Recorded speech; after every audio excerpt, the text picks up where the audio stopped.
Hola, soy el doctor Luciano Gómez, soy médico anestesiólogo y en este video quería mostrarles cómo podemos obtener accesos venosos periféricos ecoguiados de alto flujo en pacientes oncológicos.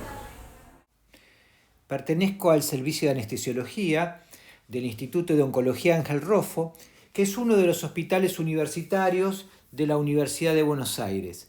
Estamos en la ciudad autónoma de Buenos Aires, en Argentina, y allí sobre la izquierda les dejo más información y los datos para los contactos.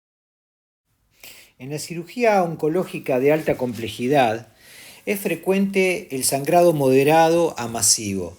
Eso depende de la neoformación de vasos y además de la invasión de estructuras vasculares.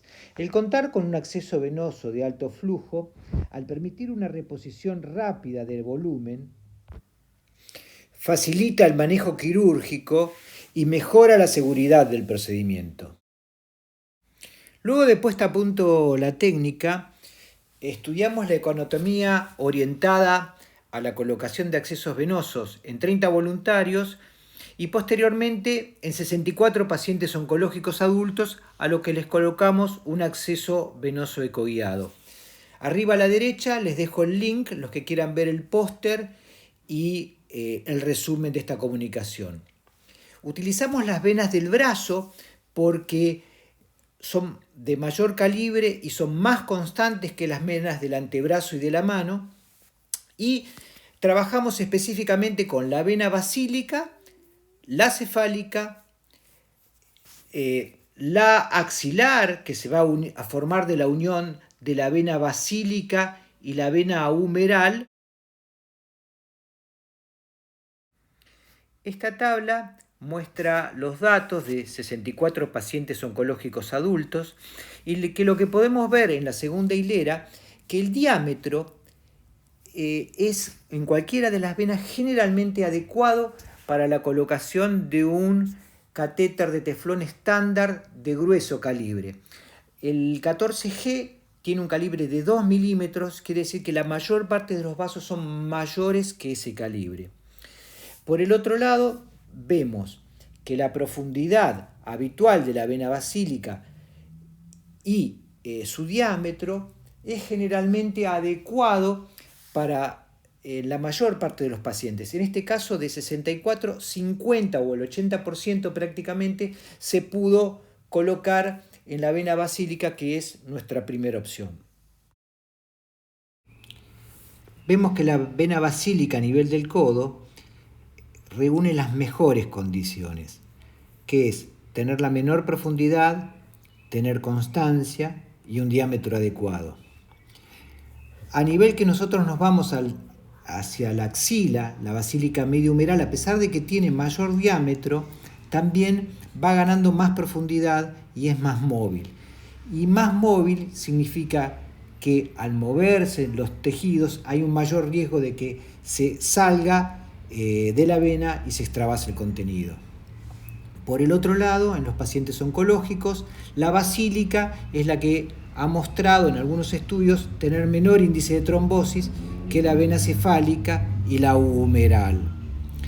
La vena cefálica tiene la ventaja de ser muy superficial y es la de más fácil acceso, pero es más inconstante y tiene mayor incidencia de trombosis. Los vasos humerales, las venas humerales son constantes, son generalmente de menor diámetro que la vena basílica, son más profundos, más riesgo de dislocación del catéter y como van acompañados las venas del nervio mediano y la arteria humeral, existe el riesgo de lesión nerviosa o vascular. La vena axilar suele ser bastante superficial y tener un diámetro mucho mayor que las otras y también conlleva el riesgo de lesión nerviosa y vascular, y la colocación del Avocat es bastante cercana a la axila, no es la más cómoda, si bien para el intraoperatorio puede ser útil. Entonces vemos que el principal problema no es el diámetro, sino que es la profundidad. Y mayor profundidad implica mayor dificultad técnica para realizar el acceso venoso. Estos dos vasos tienen aproximadamente el mismo diámetro, pero el de la izquierda está mucho más superficial y por lo tanto es más simple. En este video, que les dejo el link arriba, discutimos fundamentalmente el rol de la profundidad en las punciones ecoguiadas, cuáles son los catéteres que utilizamos para hacerlas, los catéteres de línea media y cuánto tiempo fundamentalmente se pueden dejar los diferentes catéteres y cuáles son los cuidados que hay que tener. El principal problema radica en que hacer una punción venosa ecoguiada no es simplemente apoyar el transductor y pinchar debajo. O sea, requiere un entrenamiento y eso es importante entenderlo. Y nos llevó a que desarrolláramos un protocolo de 5 pasos, que es el que enseñamos a los residentes, y los principales problemas o los principales inconvenientes se refieren a no respetar esta serie de pasos. Siempre es necesario hacer un escaneo previo, identificar los vasos humerales para ver que no evitarlos, colocar correctamente el apósito estéril para tener la mejor visión y acostumbrarse a repetir esos pasos en forma ordenada. Entonces, en el examen ecográfico vamos a empezar a nivel del codo, examinando desde el codo hacia la axila, en la cara cubital del brazo, alineamos de tal forma que a la izquierda en todas las imágenes vamos a ver el borde cubital y a la derecha el borde radial. Quiere decir que la vena basílica va a quedar a la izquierda, como se ve en la imagen, a la derecha van a quedar el paquete básculo nervioso humeral hacia la parte radial o la parte media del brazo, y podemos ver acá que se ve claramente una vena con la arteria y el nervio. Bueno, yendo desde el codo, vamos a ver borde cubital a la izquierda, radial a la derecha, cómo la vena basílica se forma habitualmente de la unión de la vena cubital y de la vena basílica mediana. Se van a unir y en el lugar donde se unen, inmediatamente hacia la axila, es generalmente el mejor sitio de punción, porque tiene la menor profundidad, que es lo que buscamos, un diámetro adecuado y no hay estructuras vecinas que puedan lesionarse. Esta, por ejemplo, tiene 7 milímetros de profundidad y 7 milímetros de diámetro, adecuadísima. A medida que nos vamos desplazando hacia la axila, la vena basílica se va volviendo más profunda, a pesar de que es más grande, y más profunda implica mayor dificultad técnica, más móvil implica mayor movimiento del catéter y mayor riesgo de dislocación. Vamos a marcar por triangulación, vamos a pasar a identificar los vasos humerales, fundamentalmente para tenerlos presentes y evitar canularlos o lesionarlos inadvertidamente. Hacemos la antisepsia con clorhexidina alcohólica, primero retiramos el gel ecográfico y luego le ponemos el antiséptico. Pasamos al otro paso, le vamos a colocar un apósito estéril transparente y mostramos 3 modelos. Esto puede parecer exagerado, pero es la segunda cosa que les da más dificultad a las personas que están aprendiendo. El doblez va colocado inmediatamente, justo encima del sitio de punción. Esta sería una de las formas de colocar el apósito estéril. Entonces el doblez va a dividir 2 zonas. La zona que está hacia la axila, en la cual colocamos gel que no necesita ser estéril, es gel ecográfico común.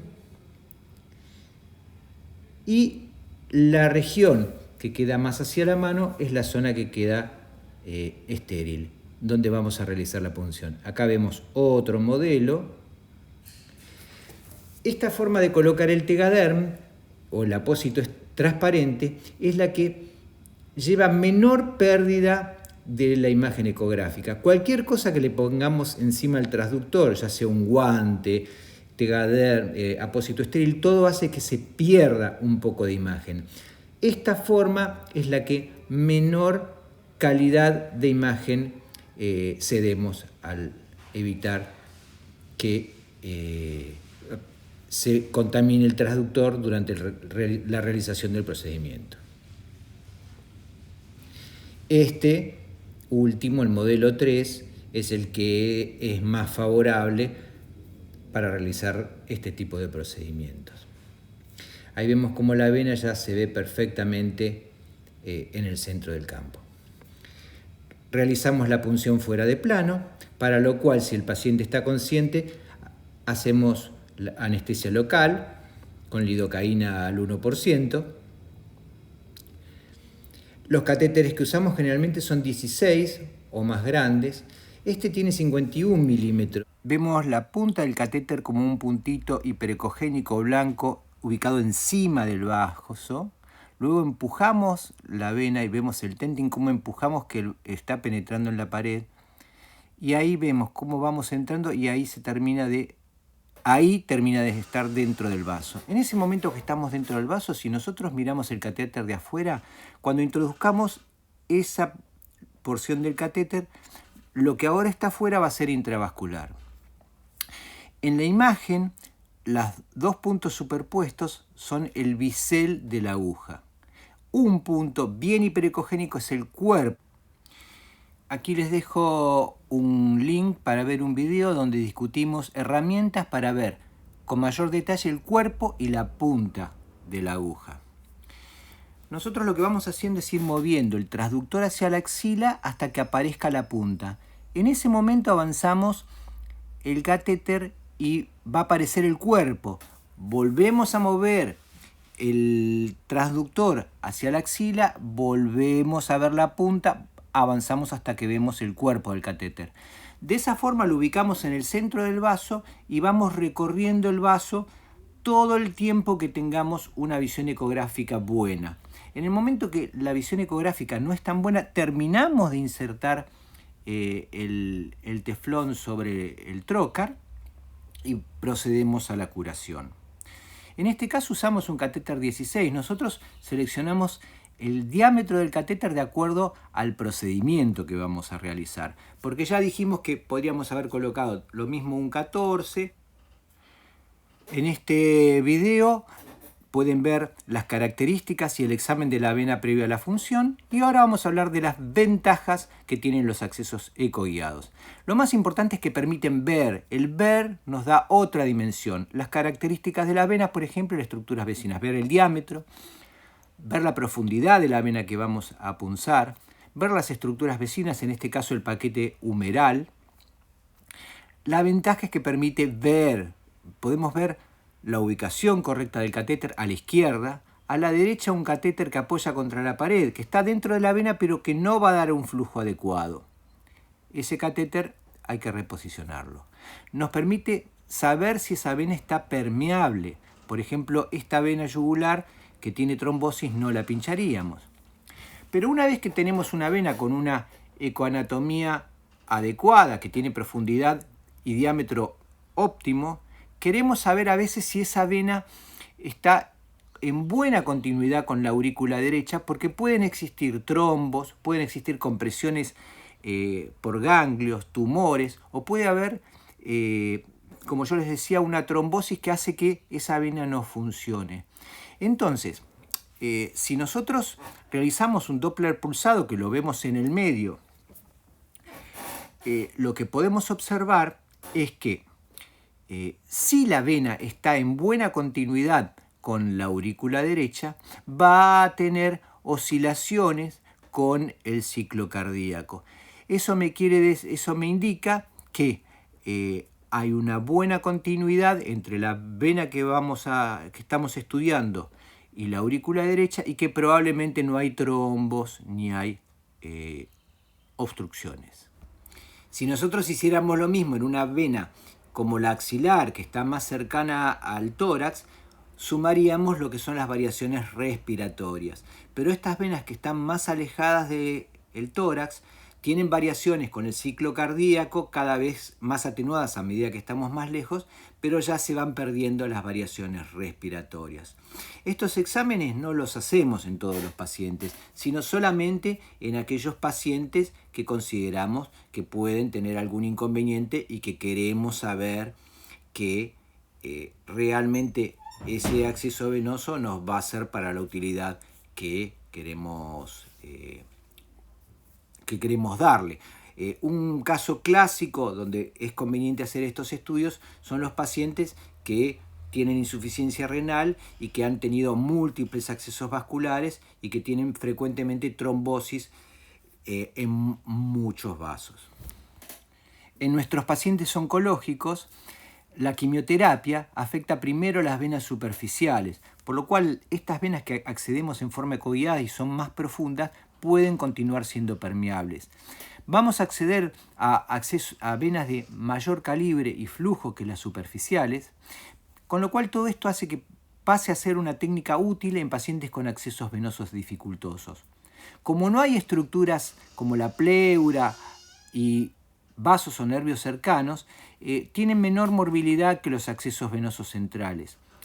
También permite colocar catéteres de línea media, los catéteres centrales de inserción periférica, también conocidos como PICS, y catéteres de gran calibre y pequeña longitud, que son los RIS o de infusión rápida, que se pueden colocar también.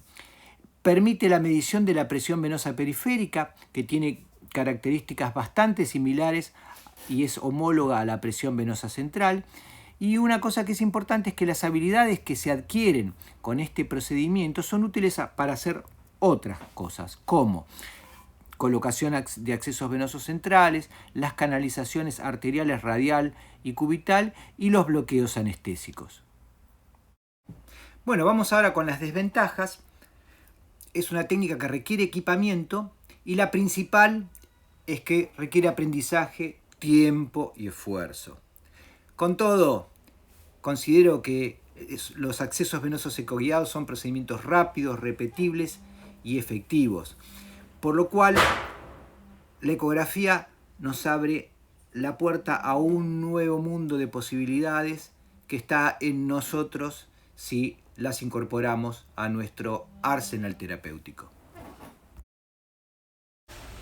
Bueno, espero que este video les haya sido de utilidad, que les haya aportado alguna estrategia o tip para mejorar la atención de nuestros pacientes y bueno, un gusto realmente